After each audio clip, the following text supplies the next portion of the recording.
जो छोटे बिजनेसमैन हैं, जो अपना छोटा मोटा कारोबार कर रहे हैं, वो लोन ट्रैप में कैसे फंस जाते हैं। आज अपन इस वीडियो में उन लोगों की बात करेंगे जो छोटे बिजनेस करते हैं और वो लोन ट्रैप में फंस जाते हैं, वो किन किन कारणों से फंस जाते हैं। तो चलो अपन वीडियो को स्टार्ट करते हैं। पहला तो कारण, सबसे बड़ा कारण है कि वो उनके पास पहले से बिजनेस चल रहा है और उसके बाद वो लोन बैंक से ले लेते हैं। तो लेने के बाद वो बैंक जो लोन लेते हैं, वो खर्चे अपने बिजनेस में ना करके अपने पर्सनल खर्चों में खर्च कर देते हैं। तो वो नुकसान सबसे ज़्यादा उनको झेलना पड़ता है, क्योंकि वो पर्सनल यूज कर लेते हैं उस लोन को, ना कि वो अपने बिजनेस में लगाते हैं। मैंने बहुत सारे कस्टमर देखे हैं कि वो ऐसा ही करते हैं, सबसे ज़्यादा ऐसा ही करते हैं। 80% लोग यही कर रहे हैं फिलहाल, करंट में यही कर रहे हैं, क्योंकि उनको यदि पर्सनल खर्चे, अदर पर्सनल लोन नहीं मिल रहे, तो वो बिजनेस के ब्याह पे जाकर अपना बिजनेस लोन लेकर अपने पर्सनल खर्चे यूज कर रहे हैं। मैंने एक कस्टमर को देखा अभी कुछ टाइम पहले, तो वो लोन लेने के लिए फाइल लगाई, बिजनेस लोन लेने के लिए, तो उसका लोन नहीं हुआ, रिजेक्ट हो गया। उसका कारण क्या हुआ कि उसका बिजनेस भी अच्छा था, सब कुछ सेटअप था उसके पास, जीएसटी वगैरह, आईटीआर वगैरह, उद्यम आधार रजिस्ट्रेशन, मतलब कि सारे उनके पास लाइसेंस वगैरह सब कुछ थे। लेकिन एक कारण की वजह से उनका लोन रिजेक्ट हो गया। वो कारण कौन सा था?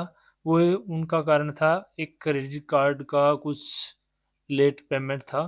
तो उस वजह से उन्होंने उस कार्ड को पे नहीं किया, क्योंकि एक बार उनका कोई पेमेंट लेट हो गया और उनको कोई चार्ज वगैरह लग गया। तो उस चार्ज की वजह से उन्होंने फिर इसको इग्नोर कर दिया कि नहीं, ये चार्ज ज़्यादा लगा रहे, तो मैं इसको जमा ही नहीं कराऊंगा। तो उनको वो समस्या सबसे ज़्यादा झेलनी पड़ी, क्योंकि वो अपने छोटी सी गलती और बड़ा नुकसान कर लिया। अभी उनको क्या है कि उनका बिजनेस भी अच्छा चल रहा है, लेकिन उनके पास यदि कोई छोटा मोटा और लोन होता 4-5 लाख रुपए का, तो वो बिजनेस से जो कमा रहे हैं उससे डबल या 3 गुना तक कमा सकते थे पैसे। लेकिन अभी वो ऐसा नहीं कर पा रहे हैं। वो क्यों नहीं? क्योंकि उनके पास अभी जो अपने कैपिटल होती है, बिजनेस को चलाने के लिए जो अमाउंट होता है, वो अभी है नहीं उनके पास। तो उस वजह से वो थोड़ा सा, मतलब कि परेशानी में है। तो उसी वजह से ऐसा ना झेलना पड़े बिजनेसमैन को, क्योंकि आपके पास बिजनेस अच्छा चल रहा है, लेकिन ऐसा गलती आपको कभी नहीं करनी है कि पर्सनल खर्चे में यूज करना है। एक अपना जो सबसे ज़्यादा गलती करते हैं लोग, कि लोन लेने से पहले ही वो अपना अंदाज़ा लगा लेते हैं कि अपन 4 लाख रुपए का, 5 लाख रुपए का लोन लेंगे तो अपना इतना परसेंट प्रॉफिट हो ही जाएगा। तो ये सबसे बड़ी गलती है बिजनेसमैन की, कि आप अच्छा बिजनेस कर रहे हो, लेकिन ये कोई ज़रूरी नहीं है कि आप लोन लेते ही आपका बिजनेस और ग्रोथ हो ही जाएगा। ये नहीं है। आपका बिजनेस मतलब कि जो चल रहा है उसी हिसाब से चल सकता है। ये नहीं कि आपका लोन लिया और आप, मतलब रॉकेट बन गया आपका बिजनेस, ऐसा नहीं है। क्योंकि कई बार ऐसा होता है कि कस्टमर यही देख के लोन लेते हैं कि मैं मेरा बिजनेस को मतलब कि आगे बढ़ाने के लिए मैं लोन लूँ। लेकिन वो लोन तो सही टाइम से लेते हैं, उनको स्टॉक वगैरह कर लेते हैं अपने बिजनेस में, लेकिन वो कई बार स्टॉक वगैरह उनका सेल वगैरह नहीं होता है, अच्छा प्रॉफिट नहीं होता है, तो उनको वो नुकसान झेलना पड़ता है और वो ईएमआई जमा नहीं होती है। और एक टाइम ऐसा आता है वो सिविल वगैरह खराब हो जाता है और उसके बाद अपना सब कुछ वो, मतलब कि एक टाइम ऐसा आता है कि वो बिजनेस भी उनको सेल आउट करना पड़ता है।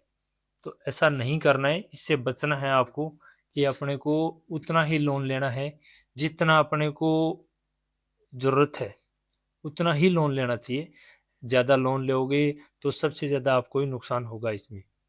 तो ये भी ध्यान रखें कि आपको लोन लेते ही प्रॉफिट का, मतलब कि इतना परसेंट प्रॉफिट हो जाएगा, ये नहीं करना है। ठीक है।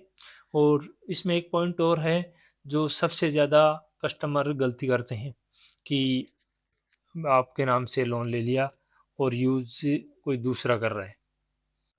आपको यह गलती नहीं करनी है कि आपके नाम से उठा के किसी दूसरे व्यक्ति, अपने फैमिली मेम्बर में किसी व्यक्ति को आप लोन दे रहे हो। क्योंकि कई बार ऐसा होता है कि आपको बिजनेस में पैसे इन्वेस्टमेंट करने की ज़रूरत पड़ जाएगी, कि मान लो कि अपने को वैसे स्टॉक वगैरह और लाना है, या सीजनेबल कुछ स्टॉक अपने को पहले से व्यवस्थित करने हैं, तो उसके लिए अपने को क्या है कि इन्वेस्ट करना पड़ता है पेमेंट। तो उस टाइम में आपको पेमेंट नहीं मिलेगा तो आपको नुकसान झेलना पड़ेगा, क्योंकि ऑलरेडी आपके नाम बिजनेस के नाम से लोन ऑलरेडी है, तो दोबारा दूसरा लोन मिलना मतलब कम हो जाता है, उसकी पॉसिबिलिटी कम हो जाती है।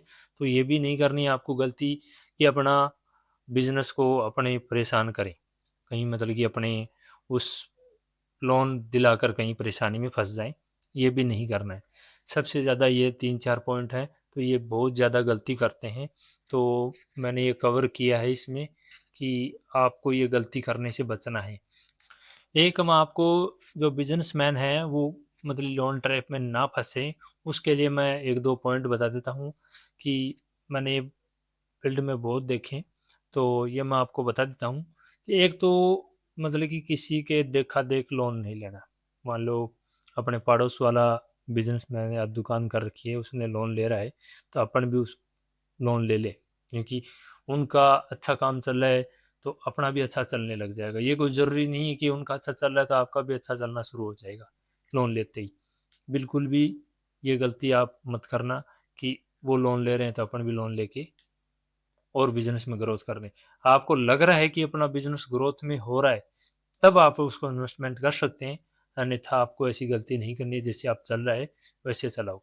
दूसरी, आप मतलब कि जितना जरूरत है उतना ही लोन लें, उससे ज़्यादा आप लोन नहीं लेना है। तीसरी, जो सबसे ज़्यादा बड़ी गलती है वो नहीं करनी है आपको, वो है कि आप जो बिजनेस के लिए लोन ले रहे हो उसको लोन लेकर आप पर्सनल खर्चे में यूज नहीं करें। यदि आप उस खर्चे को पर्सनल यूज कर लोगे तो आपको नुकसान झेलना पड़ेगा, क्योंकि कई बार ऐसा होता है कि इन्वेस्टमेंट करना होता है और उस टाइम आपके पास पेमेंट पूंजी नहीं है, तो आप उसको इन्वेस्टमेंट नहीं कर सकते, तो उसको उस टाइम आपको बिजनेस डाउन हो सकता है और फिर आपको ईएमआई वगैरह उसमें पे करने में दिक्कत आएंगी। तो ये 3-4 गलती हैं, ये नहीं करनी है। मोस्टली ये 3-4 है, और भी हैं लेकिन ये 3-4 पॉइंट हैं, ये भी आपने कवर कर लिए तो आप लोन ट्रैप से बच सकते हैं।